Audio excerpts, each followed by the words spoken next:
Hi folks, you're with Tacitus Today at your Pushback channel. Today's interview guest runs his own blog and is a prolific writer and commentator on the social politics of our tumultuous times. He has written a number of books, and one I'm reviewing now, co-written by our guest, is called Culture Shock and is extensively referenced in the online Goodreads list. Also a one-time content writer for a current affairs come discussion panel TV show, and in addition Daryl has written many articles for Quadrant magazine and the Spectator magazine, both journals being much respected for well-informed opinion and balanced perspective. Links to Quadrant and Spectator magazine are listed below, as are the links to some of Daryl's articles, as they form the basis for much of the material we will cover in this chat. He even admits to having once been a youthful communist. Tacitus Today has great pleasure in welcoming the iconic Daryl McCann. So let's get into it. So we're talking about the destruction of Western civilization, and that of course encompasses possibly a couple of hundred years of history, but starting sometime around modern history days, maybe the 1960s, and coming up to the present day. And Daryl has written widely on this subject. And so Daryl, the destruction of Western civilization, are we being destroyed? Who's destroying us, and where are we now? So a lot of my interest is in ideology. And a lot of people say, on the right, say that the left is very much Marxist. And my interest was to look at the evolution of ideology in the 60s and 70s, and how it's got elements of Marxism, but it's also got elements of what we might call bohemianism, and how this has what drives a lot of people is this ideology. And I don't think it's understood from people on the right what they're facing. And I think the people on the left feel that what they're doing is just good without realizing what they are thinking works within a certain ideological framework. Would you call that ideological framework, would you say it's tantamount to an intellectual straitjacket that these people, that once they're drawn into it, or so many of them, or if not all of them, are incapable of escaping from? It's not, we can no longer just say, oh, that person is not thinking deeply. That person could be thinking deeply, but they're using their thinking to stop them from having sympathy, empathy. They're using their thinking to take them away from what we might have called Christian principles and the golden rule, and so on and so forth. So that's how powerful I think ideology is that it becomes a moral compass for people to do all sorts of acts, from terrorism, and all their ideologies that I mentioned here aren't the same, but they allow that ideology drives them in how they see the world. So one point on that, I just became tired of everybody saying, oh, when a politician said something or did something that was different from what they said before, everybody goes, oh, he or she is a hypocrite. And my thinking was, of course they are, and as are most people when you've got to measure what they've said in the past with what they have to do now. My interest was to try and go deeper and to see why they are behaving in this way. What is driving them to act in a certain way. And so this is my interest in ideology. There are lots of definitions of ideology. So my definition of ideology is like the driving force that drives a person to their actions. And in some ways, we can see the birth of ideologies back with the French Revolution, where people are looking for a new moral compass of a way to behave. Exactly. Ideology is as I saw it, and really see it today, I guess, is where people act in a manner consistent with their beliefs that is not necessarily grounded in any reality or practicality, and where reality and practicality contradict the ideology, they will go with the ideology. And this makes for some strange outcomes. Yes, and people can often get confused in their daily lives, and having an ideology also gives them a sense of near irresponsibility. I don't have to think this through. I don't have to solve this problem. I don't have to really crunch the numbers and work hard to improve myself. I can just default to the ideology. We saw that, well, in the Nazism that you mentioned, and also very much so in the Soviet communism and the Pol Pot version of communism, the Khmer Rouge, the North Korean version. Any totalitarian state has to resort to this in order to keep the masses under control, some believe. So ideology plays an absolutely huge role, and your view, of course, is ideology has played a major role and continues to play a major role in what we would determine or call the destruction of Western civilization. Yes, so in the article coming out in March, I make the point that the left often equates everything that happens from Donald Trump is the new Führer, and everybody is it's the Nazi analogy. And so I want to say that this new ideology that is directing the left today is not Nazism, and I'm quite clear that it's not even you could call it communism if you want, but it's not communism in the Marxist-Leninist sense. And I'm fascinated by how it came to be, and I agree with you. It is very much a dagger at the heart of our civilization, Western civilization, and that we must understand it to be able to put up a case against it and defend ourselves from it. And if we just call it, Marxism, Leninism, then this is going to be a problem, because the people with this new ideology, they don't feel themselves to be Marxists. I mean, you can't even begin to engage with them on this topic, because they know nothing about Marx. And yet there are, of course, I agree, there are elements of what they're doing that have, Marxist overtones, but the essence of what they're doing is not in the traditional sense Marxist-Leninist. So I say this for two reasons. One, I was a Marxist in my earlier incarnation, and I understand where it's coming from, what it's aiming for, what it does to a person, how it hijacks co-ops or their way of thinking. And I went to university in the late 70s, so this was like maybe the last shot of indoctrinating people with Marxism. And so people are indoctrinated with a different ideology now, and which has got its connections with, as we say, with grievance studies. And I'll say one clear reason why it's not Marxist in any conventional or traditional sense is because it despises ordinary people. It despises blue-collar workers. It despises working class people. And it must have its roots in a kind of globalist,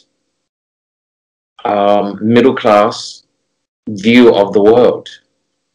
How would you define globalism in the sense of what we see as the modern-day Marxism and the industrial proletariat that Marx purported to be speaking on behalf of or to represent?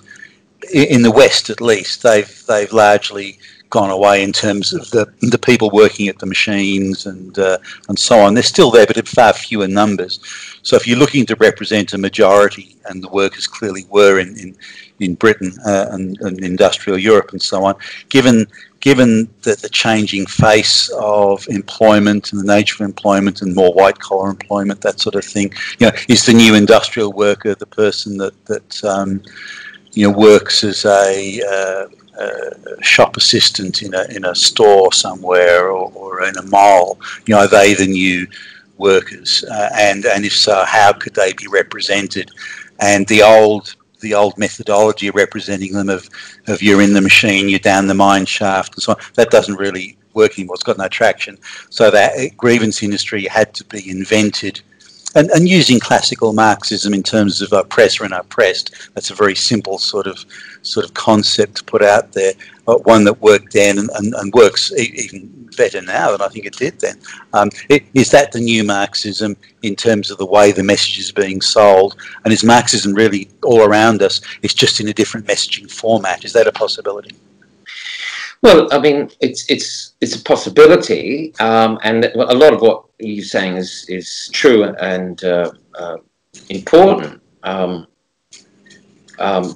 I think I'm interested in ideology. It doesn't always even come from your job. So, I mean, you can be working in an office and you could have somebody who's, say, a Trump supporter, or in our terms, you could have somebody who's a Liberal or Conservative Party supporter, and you could have in the very same job somebody who's, is a social justice warrior, and they've actually got the same job. And so that's another problem I have with Marxism is it does not explain this dividing things into class doesn't explain a person's worldview. As other ways that, which is a really good topic, how is Marx still relevant and how is he not relevant anymore, is we've moved on from that classic 19th century idea of, let's say, the brewer running the beer factory and all the workers working for him, as you rightly said. That enterprise now could well be a transnational global business where the profits, a lot of the profits don't even remain in the country. The decisions are not made through the national parliament. They're made elsewhere. And the idea of worker solidarity is a bit tricky when your fellow workers are dotted all around the world. And so if I were to divide a Western society into two ideological, or into two groups, it would be ideological, and yet it doesn't always come from what side you're on isn't necessarily determined by your job, which is interesting. So I'm not describing Western civilization as it's capitalist as you do when you're a Marxist or some stage of capitalism. I'm seeing civilization as something deeper. It's going to have to do with, it's going to have some connections to all the things that feed and have fed into Western civilization from, including Christianity. It's going to run deeper than what job you've got. Just on the subject of, and again, keeping with the overarching or umbrella topic of destruction of Western civilization, you've written quite extensively on how free speech or the concepts of what was once free speech has now become, or some alleged hate speech.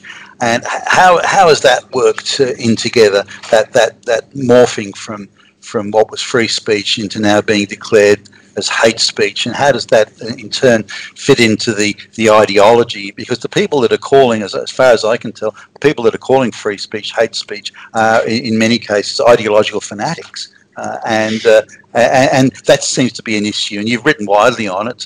What's your views there? Yeah, so in that recent article in Quadrant, I I travelled or tracked it back to, say, 1960, 61, 62, 63, and it was often the people on the left who were in favour of free speech. And I think two things have happened since then. One is their ideology has evolved. I argue that in the 1960s, on the left, there were two sort of contrarian views. One was a more traditional political Marxist view, and the other was the bohemian hippie view, and they were often at odds with each other. And what happened eventually in the 1970s is that these two rebel groups, the ideology sort of was like a phoenix that grew out of the ashes of their failures. So in a lot of ways, the traditional Marxist view was, which had turned into, in some cases, actual urban terrorism in America and all those red faction groups. And from 1968, when there was this student uprising, the Marxist uprising without any workers, and then all the whole rock thing, rock music, All You Need Is Love, stuff had sort of died out with their... died out by the late 60s, early 70s. And so in a way, this ideology that I speak of is a combination of the worst aspects of those two streams of thinking and leaving behind the best aspects of those two ways of thinking. Now, I was only a kid in the 60s, but we still had hippies around in the early 70s, and some of the ideas came into our classrooms. And one of the best things about hippies was a kind of live and let live. Let's just all be groovy together. And supposedly a kind of pacifist, as I said, live and let live.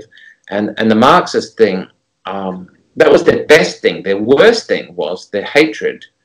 Going back to Rousseau, as you've said, their worst thing was the disrespect for Christianity, aspects of the Enlightenment, all the way back to ancient Greece. It's like we're going to make a new world with our new, not to be cynical, but with crystals and so on and so forth.